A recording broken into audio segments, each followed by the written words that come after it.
Hello, everyone. This is Devangi Dalal, audiologist and speech language pathologist. Uh, we had a lot of talk show where we introduced a lot of things about how we can create awareness about the speech and hearing, and you all have been a wonderful. I love you all because you have taken it in a very right spirit and spread it about the speech and hearing health to everyone in a positive way. So here again, we have come up with another talk show where we have invited all the lovely speakers from all around the world who is going to talk to us about how we can uh, work on the causes, preventions, precautions, and what best treatment we can have. And today we have my friend, beautiful friend, Mercy Melzer with me, with whom I did communication switch awareness, and she has joined us. And we are going to talk about how parents and caregivers can be our language facilitators. So here is Mercy, my lovely friend. We have a lot of things in common. Both of us have been practicing from last 30 years. One other thing which we have in common is that we have two lovely daughters, and Mercy is been a speech language pathologist working from last 30 years. She has conducted a lot of workshops online for the parents and caregivers. She has worked worldwide waves of communication, giving parent coaching program, and given the right training and support to parents and caregivers to facilitate a natural and prompt spoken language easily so that they can teach their children at home. And she has done a lot of online parent programs. Till now she has produced almost 300 videos for the parents and caregivers so that they can teach their children at home. And she has worked all around 20 plus countries, and she has developed wonderful results working with them. So here we have Mercy Melzer with us. Hi, Mercy. Hello, Devangi. Thank you for having me. I'm very happy to be here. First of all, namaste from India. Namaste from US, and now I'm in Ohio, but all over US. We're so happy to connect. So happy to connect across the distance. Yes. Yeah, and you are beautiful, and your background also looking so beautiful. Yeah, this is how it is here in United States. We're getting into fall and the cold weather. So I'm happy to share the fall autumn with all of you. Yeah, we had workshop last year on 22nd December on communication switch, and after that we have come across a lot of difficulties due to pandemic.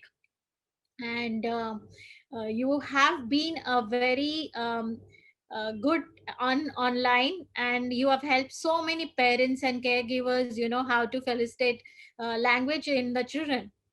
So what do you think that how parents and caregivers can become a language facilitators, and why they should? Okay. Well, thank you again for having me. And the first thing that I want to share is that language facilitation strategies are easy and they work differently from typical therapy strategies. Language facilitation is designed for parents and caregivers who spend a lot of time with the late talking child.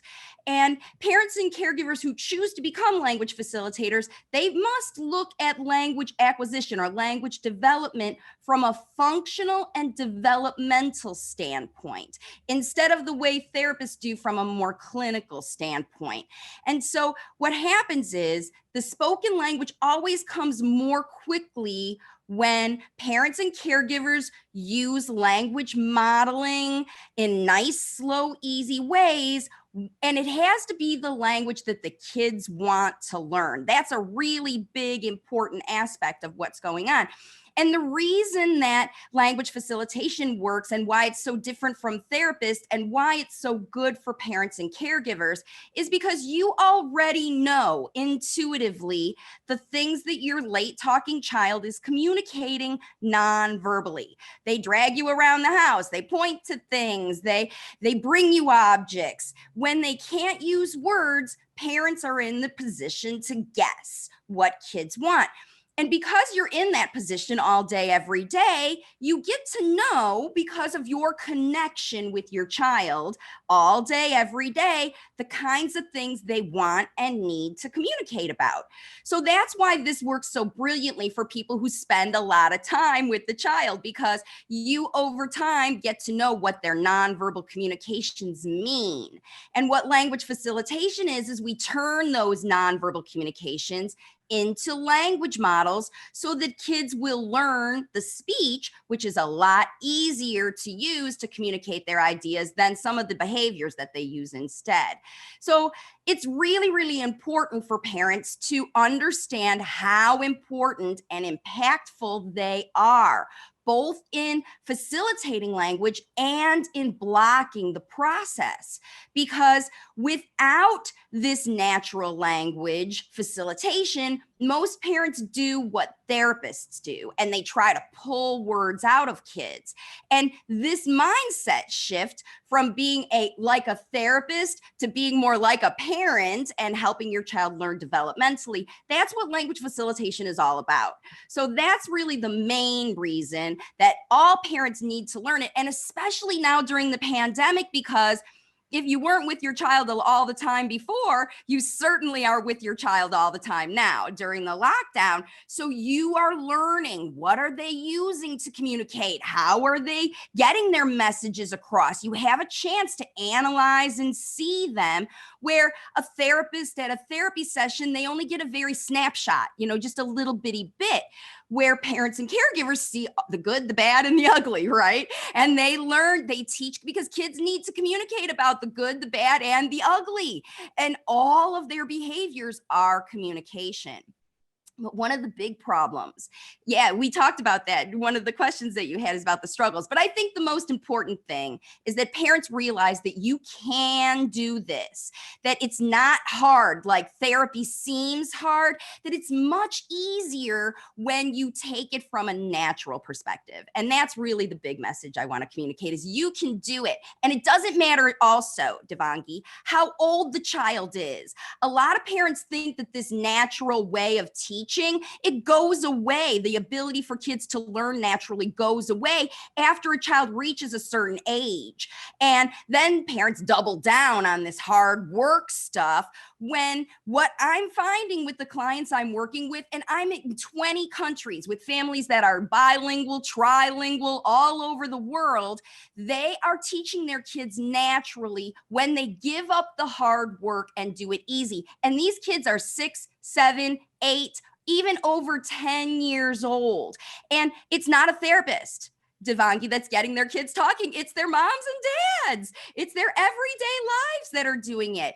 And that's why the videos on my platform and my information is so important right now during the pandemic, because this is the time. You're home. If you can take advantage of one thing during all of this, it is connecting with your child and continuing to do that. And that's what's the big message about all of this.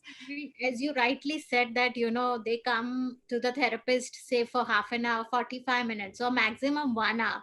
But Right. then in a day you have a 24 hours, the other 23 hours you are with your child. So you can give as much as you can give it to the child. And, as technology has become, more advanced, we have become, technologically closer. I think the kind of information you are giving to them, I think they are able to utilize in best of the manner, and they are able to communicate to their children. So like how do you find that difference, that how successful communication becomes if the parents get involved as a language facilitators? Okay, so just like when you learn a foreign language, I know a lot of people in Indy can relate to this because they go away to work in other countries where they speak a completely different language, and you learn multiple even languages in your country. So just like learning a new foreign language, once you become basically proficient with vocabulary, it really all comes down to practice, right? That's how you learn to use the words. And especially these kids who are older than 3 or 4 years old have been listening to a lot of language, as long as they've been hearing, right? As long as they've got good hearing aids and they can hear well. And even if they're kids who have ear fluid and things like that, as long as those things are corrected and the child can listen and hear well, it all comes down to practice and watching and observing and watching other people using the language properly. Think about how you learned English the first time. You know what I mean? When you first learned in school, you learn all the vocabulary and you learn the lists and you learn all of those things. But it's not until you get a chance to practice with your friends, or even especially people who are speaking the language better than you. Because if you goof up a little bit, you just watch them talking more and more, and you hear over time that they use the better language structures, and you recognize when you're wrong and you self-correct. Because it's no fun to be in a new place and somebody's speaking a different language, and if you get the pronoun wrong or the vocabulary wrong and they say, no, that's wrong, blah, blah, blah, blah, blah, and you're like, I was just asking for a cup of tea. I didn't want a language lesson, right? See, that's what happens so many times with parents when they have late talking kids. They never shut off the teaching. They're constantly teaching instead of practicing modeling the language naturally, which is really what helps us learn, right? You didn't learn from auntie telling you you were wrong. You learned from your friend using the language better than you. Were like, oh, she's good at doing that. I want to watch her and see how she learns.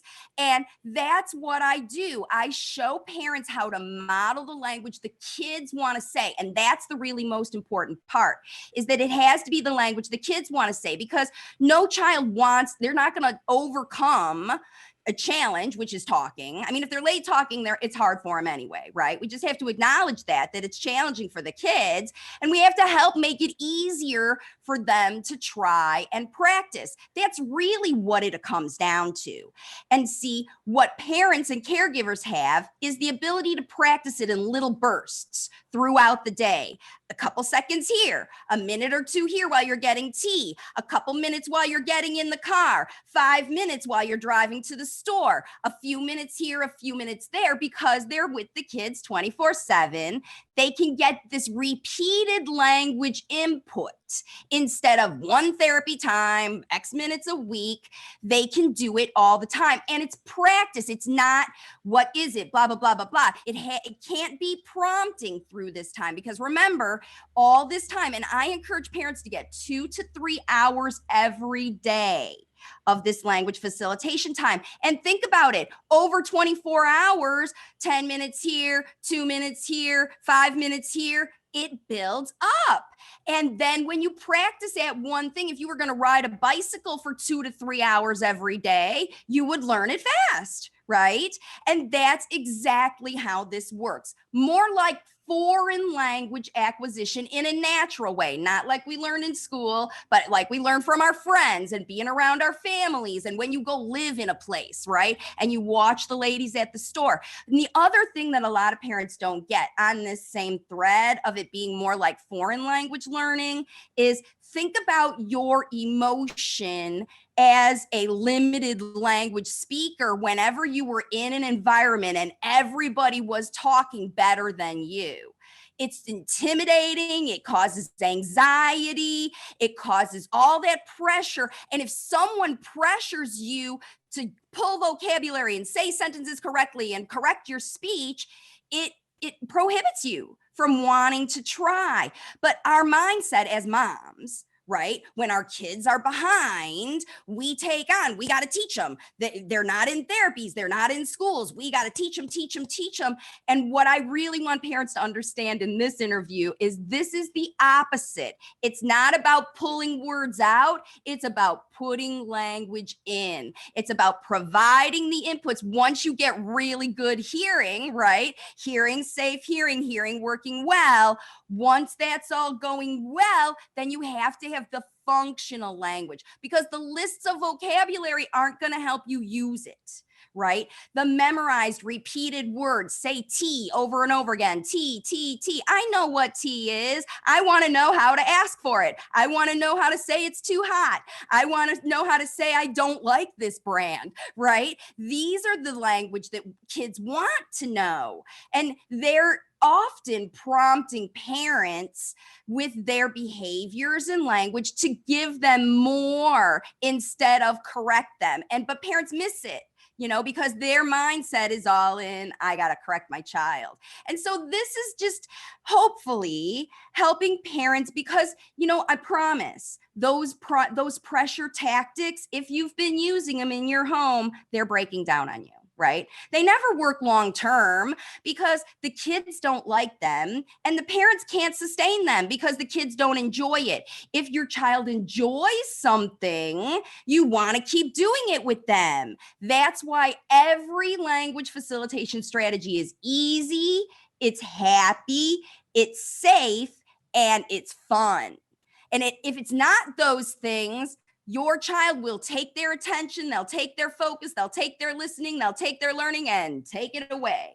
And that's what happens. So if your child is running away from you, if they're avoiding you, if you find that they're refusing, and not listening to you and fighting against you. Nobody wants to fight, right? We have to get together and work together, okay? So that's a really big, important part about all of this, is that when you look at it as the parent and caregiver, language acquisition from your perspective, and anybody who's learned a foreign language can relate to this, then you will change. Yeah, so the foreign language, like how you acquire it with the, doing practice, the same way, we need to give language to the children in a very natural way and relate to everything what is happening around them. I think it's everything. Yeah, so it's the simplest thing which you have explained, and it's just wonderful. So Mercy, this is you have been working with parents, and as you said that sometimes you have to learn foreign language. For me also, if I have to learn German, Russian, Italian language, it's going to be a difficult task. So as a parent, when they are teaching to their children, do they come across any challenges which you find that we can help parents to know that how to overcome that? Yeah, there are a few. The first one is this mindset challenge. All right, so I'm going to remind everybody, if you're interested, on my YouTube channel, I have more than 300 videos, but there's one video I'm going to guide everyone to as a good suggestion for you to go watch later, so I don't have to explain the whole thing here. It's called my Swapping the Prompting Challenge, okay? Because what you're doing is swapping out your prompting strategies, asking questions and directing your child, because these are the two biggest blocking habits that parents fall back into. And the progress goes like this. Okay, it always goes up and down. It's never linear, because what happens is things get in the way of life.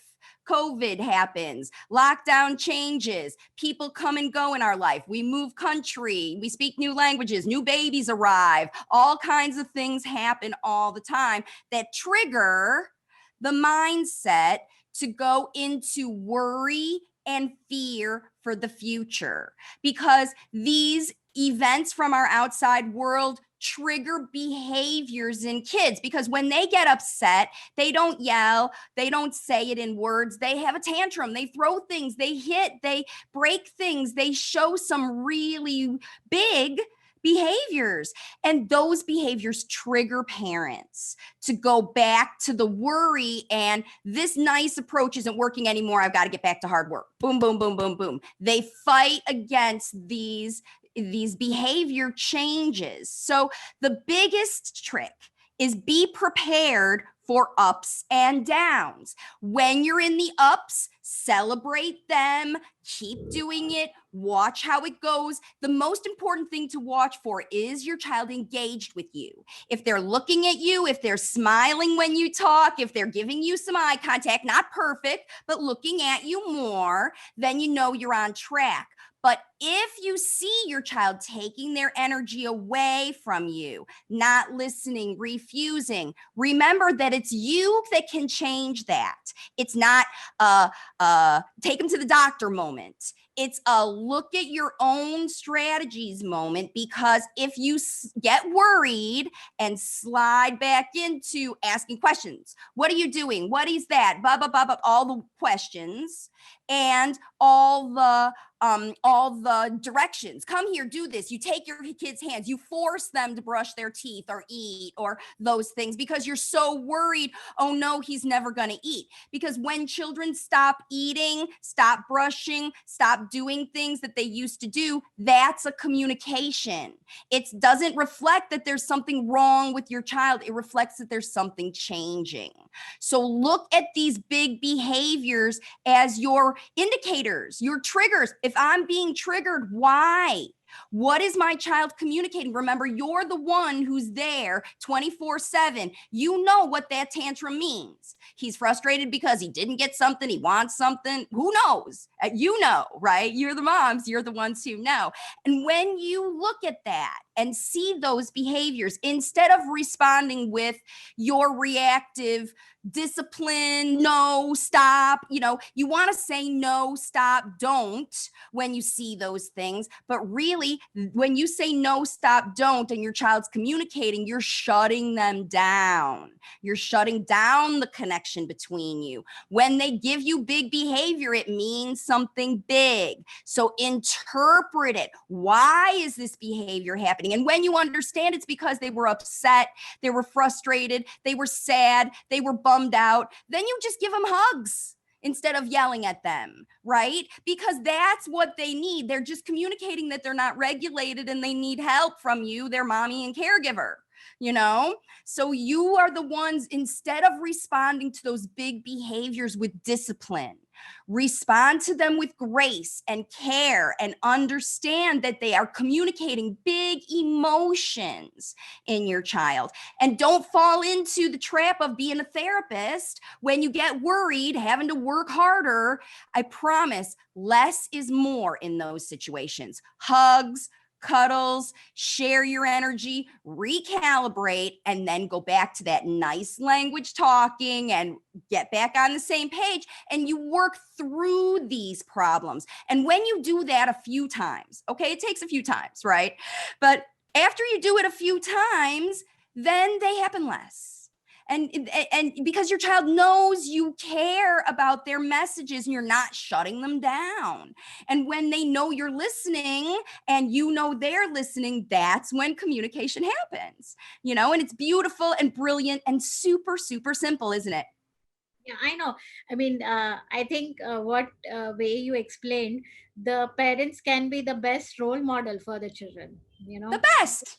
Yeah, I mean, see, like how well you are expressing yourself. I think we all as a parents, we start expressing ourselves in a best possible and positive manner to our children. The children will do great because they see a very expressive, very energetic, very lively role model, like how Mercy is, so this It's just true. And you know what? That is a very good point, Devangi. I guide parents to talk more about themselves. They always talk about the child. What are you doing? What are you wearing? How do you look? Look at me. Look at my shirt. Isn't my necklace pretty? Doesn't my hair look nice? Because you want that from your child. You want them to own themselves. You want them to talk about themselves. How will they learn unless they see you talking about yourself? So talk about yourself. Talk about your feelings. Talk about your emotions. Talk about your frustrations. Share those things with your kids because that's how you connect. right? And that's how you work together as a family to get through boredom, frustration, worry during pandemic. You were together instead of me in my corner and you in your corner looking on our technology, you know, solving our pandemic problems ourselves, right? And that's the last tip I have. I know you were going to ask for other tips, but one other tip is if you are working with a professional, and if you are a professional who's watching this, okay, pandemic time is throw out the rule book, okay? Because the pandemic doesn't have a rule book. The virus doesn't have a rule book. It changes the rules every day as we learn more about it. You make the rules in your house. You decide what is easy, happy, safe, and fun. And if you get suggestions from a professional that doesn't feel good in your house, use your voice and talk to them. The majority of professionals want to help you. They want to coach you. They want to tell you how to solve these problems in your house, but they can't know how to help you unless you share these problems with the professionals, because they're brilliant. They're like Devangi and I, we talk the same language, but we learn from each other all the time. And you know, we join together. She works on hearing, I work on speech. Speech doesn't work without hearing. Hearing doesn't work without speech, but we're very different in our professions, in our way, and we match together because it works together. So if you're a professional, ask your families, because they might be shy and they might not trust that they can ask you these personal questions like, how can I get my kid to eat at home without forcing them? What's the nice way to teach them? How can I, what about bedtime? What about, I don't know what to do, how to keep my child entertained? These professionals across the world have brilliant ideas. And even some of the groups that I'm in on Facebook sharing things, I see other professionals trying hard to come up with strategies for parents to use at home. But you, in this time, every parent must take responsibility. The professionals can't do it. They're not with your child during the day. And even, especially if you're online, use that time to get coaching. Because if your child's not sitting with the professional, use your time to ask them questions about your situation. They're the educated person. And many of them, you know, don't want to talk to parents. They only work with kids. You work with a therapist who wants to work with you. And that's literally what I did with my practice. I don't work with kids anymore. I miss it. I miss playing dolls and tea party and all my fun language facilitation time. But the results that parents are getting is so much better that someday I'm going to travel and go visit them and play tea party and chat with their kids, because their parents are getting them talking. And that's what I'm looking forward to. I'm going to come to India and we're going to talk too. You are welcome to India. I mean, this is something really very important, because parents need to know, you know, how they need to do communication.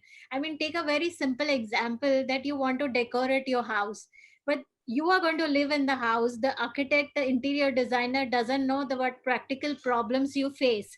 So if you tell the architect, you know, that how I want to design my house, which reduces my practical difficulty, and that's how your house becomes more like a house rather than and a functional. It's functional for you, and that's the whole world is functional. And I write functional with a capital F-U-N, functional, because it functional speech is happy. You feel so successful when in your new foreign language, you can have a whole conversation. You feel great about yourself the first time you use a language functionally, because you communicate socially. It opens your world.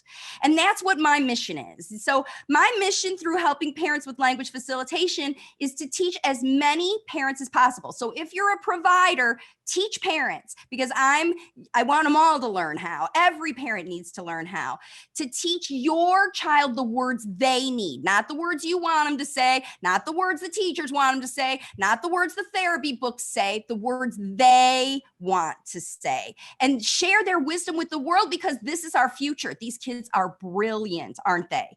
They know everything. And when they have spoken language, their world opens up. And these kids are learning. Late talkers, older than 4 or 5 years old, who didn't use communication before 4 years old, are now speaking 2 and 3 languages after a year and a half time. Parents can do it. Yeah, parents can do it. And I mean, this is something fantastic thing, because in pandemic we all have got time with the family. We have got connections with our family again. We have got to spend a lot of time with them. I mean, in fact, being at home with two daughters, I have enjoyed, cooking with them, and doing a lot of other activities together. So this is Yeah. a very wonderful time, God has given us, to be with our kids, and change the attitude in our kids, and become more closer to them. So I think after the pandemic the whole world is going to be looking different. So what do you Right. think, that when you were giving online lectures to the parents, like, what do you think, what the scenario is going to be with the parent child relationship after, post pandemic? What do you feel? Well, I think you really talked about it. That's happening in your home. That's happening naturally everywhere. Families are connected and kids are functional. Parents who used to take their kids to therapies and school, who can't anymore, that are working with me since March, right? They have been, now when school reopened this fall, their teachers are looking at new children, children who can listen, children who can focus. And maybe they didn't learn all the academic skills that they were slated to learn in that year, but they know how to cook. They know how to measure. They know how to do laundry. They know how to get and sort mail. And they're making friends and having social communication with their family. And they're responding and listening to their teachers online. When before the pandemic, these kids were running around the room, even in person.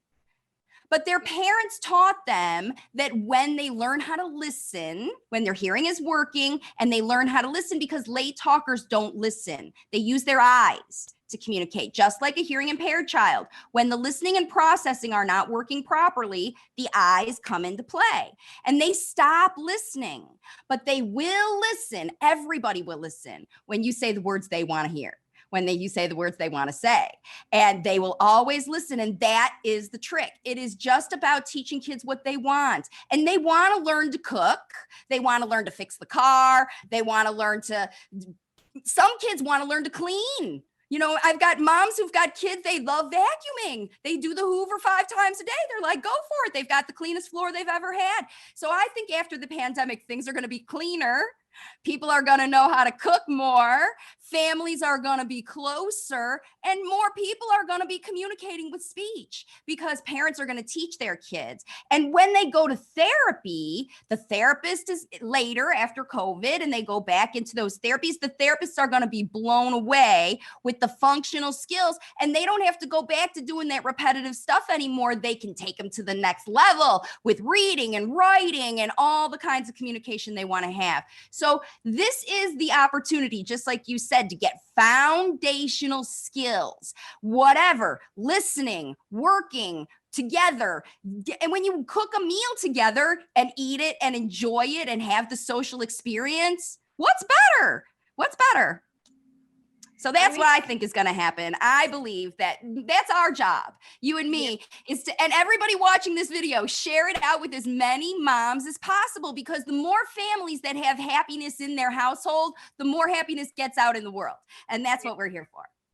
Yeah. So, in fact, when I was writing my spreading positivity blogs, one of the things that parents' possibility and positivity, which I wrote about. And I really relate to you, because that is something, the possibilities and positivity in the world, which is possible, if we all work together. So, I think our conversation, which through the technology has become closer, and a therapist from US and a therapist from India, we have exchanged information, and I think Beautiful. Yeah. it's going to spread all over the world, and I think more and more parents will benefit, and as you said, that will have a happiness out in the world. One more thing, which have always, I had in your discussion about spirituality. So I what things, or what words you want to give it to the parents that how spirituality is important for us? All right. So one of my favorite spiritual guides is Sadhguru. And I know many people in India know Sadhguru. I've taken the inner engineering here in the United States. And I really, what I really respect about what he says, and I feel that I continue to teach in my teaching, is the fact of responsibility, right? So, we take responsibility for parenting when we have a child. We take responsibility for educating the world when we become a therapist. We take a responsibility for being a participant in the world when we are a human being, right? We all have responsibility to be who we are meant to be, who is our life purpose. And I believe that everyone is here with a positive life purpose to spread positivity in their own way, because we all have different talents and skills, right? And when you look at not giving up the responsibility for educating, parenting, teaching your child everything, you accept this responsibility wholeheartedly, then the solutions you need will come to you. Just like this video. There are many parents watching this video who are teetering with spirituality, who are teetering with kids, who are on the verge of frustration and worry, because I see them every day. They come to my program, and I know you see them every day too. And we're here, both of us, Devangi and I, are here to tell you that not only is it possible, it is probable. Because you didn't find this video by random. You were guided to find it just like we were guided to make it. And we were guided through our whole entire lives, thanks to our creator, right? For this opportunity to share the information with everyone in the world. So it's your responsibility now to take action. You can go to my website, wavesofcommunication.com. You can read my book. You can read Devangi's book that's coming out. It's going to be amazing. You can take the action to learn yourself. There are resources abounding, free resources that cost you nothing, that will help you start to take action. And when you do, you will see the change in your life. Yeah, truly, I agree to it. And I think this is fantastic. I think the communication which we have today gets spreaded all over the world, and people come across, these wonderful ideas which you have given to them, how as a parents they can be a best language facilitators. And I think every individual on this universe needs to take the responsibility of, being a better human being. And I think we as a professionals have done our bit. I think we have to leave it to the rest, to our audience who are listening us, to be best, so that this universe becomes more beautiful, like how you have a beautiful background behind you. So we are already spreading that the beauty is required, and I think that beauty we only can create. So I agree. so this is just fantastic. We had a lovely interview. Thanks a lot to join. And I wish that the audience who are listening us will benefit out of this. And we will have a further talk if they need the talk from us, and we will come out with the new ideas and new things. Yes, you can't get rid of me that easy. Now that we're just getting started, we too. You will hear many more words from Devangi and Marcy together, I'm sure, in the future. Here, Devangi and Mercy, we give best wishes to all the parents to become best language facilitators. And I wish that if you have any questions, you do write to us, and you can ask us. You can find our website. You have waves of communication for Mercy Melzer. I have my own website, devangidalal.com. So please do join us, and let us know if you have any questions. And this is just a fantastic, we had a talk show. Mercy, thanks a lot, and Thank you. see you soon in US. And I hope you come to India soon. Likewise. Okay, bye now. Bye.